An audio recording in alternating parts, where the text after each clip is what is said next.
Untuk ukuran saat ini, Indonesia mungkin bisa dibilang tertinggal dari Singapura dan juga Australia, khususnya dalam adopsi rudal udara ke udara jarak dekat, teman-teman.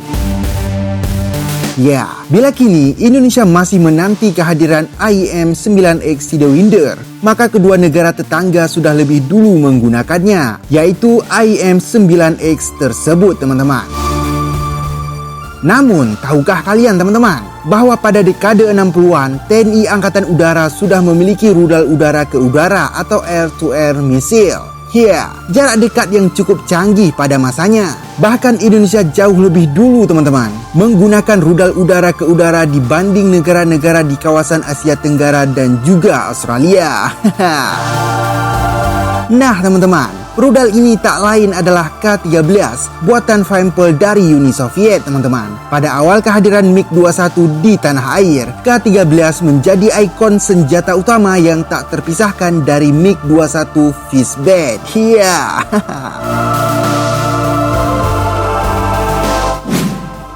Dan sebelum kita lanjut, saya sarankan bagi yang baru mampir di channel ini untuk bergabung bersama sahabat Pak Bro yang ada di seluruh dunia.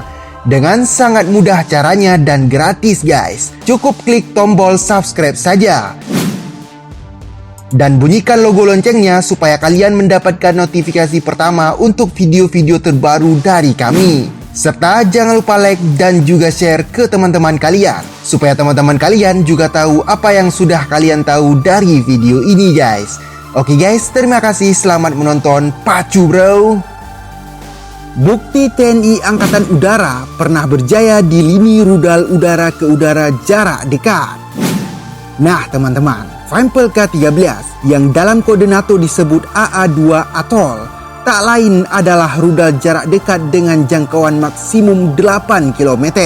Ya, yang paling menarik teman-teman, yang mana desain dan konsep rudal ini memang menyadur Sidewinder. Ya, rudal legendaris milik Amerika Serikat.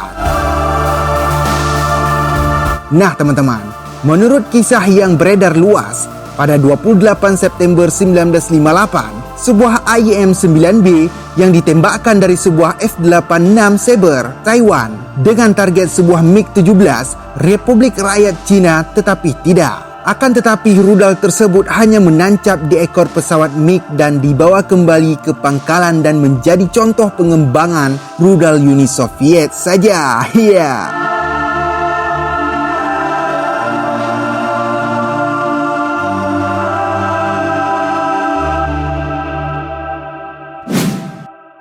Nah teman-teman, merujuk ke sejarahnya, Vaimpel K-13 atau yang dikenal dengan kode R3S mulai dikembangkan pada tahun 1958 dan masuk Dinas Angkatan Udara Uni Soviet pada tahun 1960.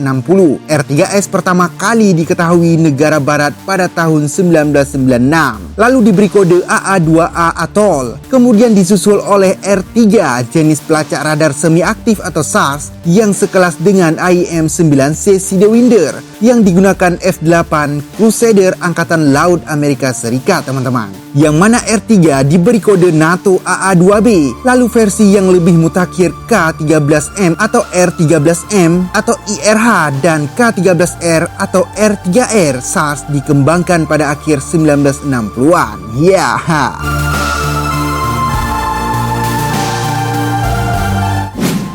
Nah teman-teman, R-13M secara kasar sekelas dengan IM-9G Sidewinder yang digunakan oleh Angkatan Udara Amerika Serikat dengan pemicu jarak yang baru, bahan bakar baru untuk jarak yang lebih jauh teman-teman, manuver yang lebih baik dan pelacak panas yang lebih sensitif. R3P adalah versi untuk latihan. Nah teman-teman, tentu performa Vaimpel K-13 untuk ukuran saat ini sudah ketinggalan zaman. Rudal ini serupa dengan konsep rudal IM-9P2 Sidewinder, di mana untuk menembakkan rudal pilot harus membidik musuh di depannya agar rudal dapat menuju pesawat musuh. Ini tak lain karena rudal hanya akan menuju sumber panas yang dikeluarkan dari exhaust jet tempur. Ya.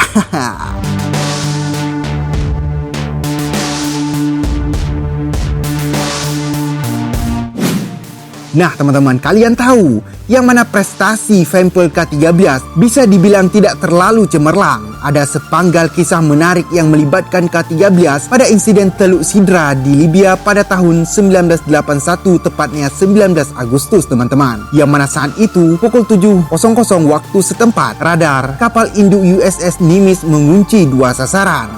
Kedua target yang mengarah ke posisi armada ke-6 itu tak lain adalah jet tempur Su-22 fighter Angkatan Udara Libya teman-teman.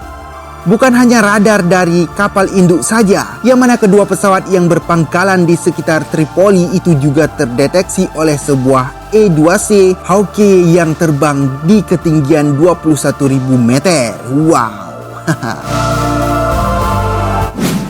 Nah teman-teman, pada saat yang sama, ada dua jet penyergap F-14 Tomcat asal skuadron Black Access VF-41 tengah berpatroli udara CAP Tomcat pertama dengan Kelsing Fast Eagle 102 yang diawaki CDR Hank Clement Garing LT Dave Van Lett. Ya, sedangkan pesawat lain Bersal Singh atau Fast Eagle 107 dikendalikan oleh LT Muskie Garing LT JG Amos Anderson teman-teman.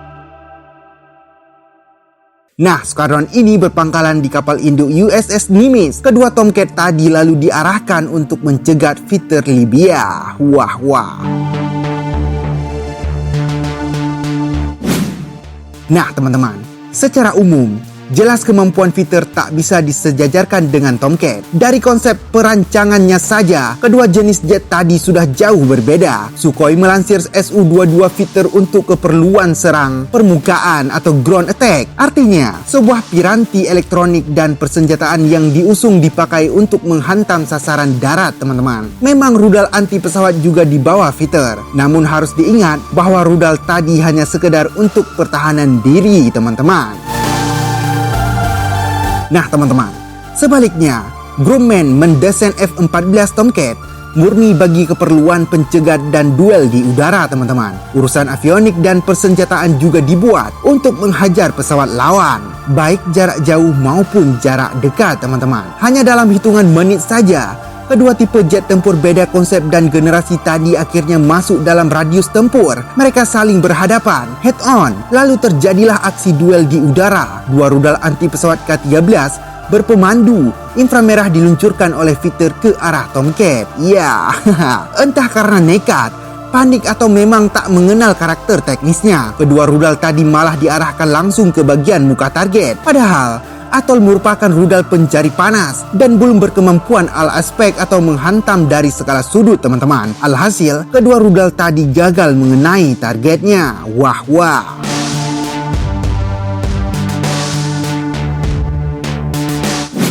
Nah teman-teman, gagal merontokkan jet Amerika Serikat. Kedua fighter tadi berbelok tajam, melarikan diri dengan keunggulan manuver dan kecepatan. Maka tanpa bersusah payah kedua Tomcat tadi mengunci sasaran dan bisa ditebak. Berakhirlah riwayat dua jet Libya itu.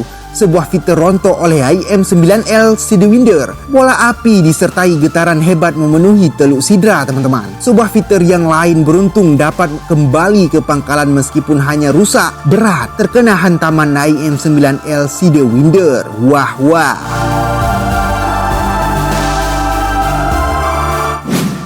Nah teman-teman, kalian tahu bahwa tidak ada informasi yang jelas berapa unit K-13 yang pernah dimiliki AURI pada tahun 1960-an. Sebagai ilustrasi saja, sebuah MiG-21 umumnya menggotong dua atol. Nah, MiG-21 yang dimiliki AURI kabarnya berjumlah 10 unit. Jadi, bila setiap pesawat dibekali dengan dua atol, bisa diperkirakan populasi atol setidaknya ada 20 unit di Indonesia, teman-teman. Sebagai informasi, bahwa MiG-21F memperkuat AURI sampai tahun 1967, teman-teman.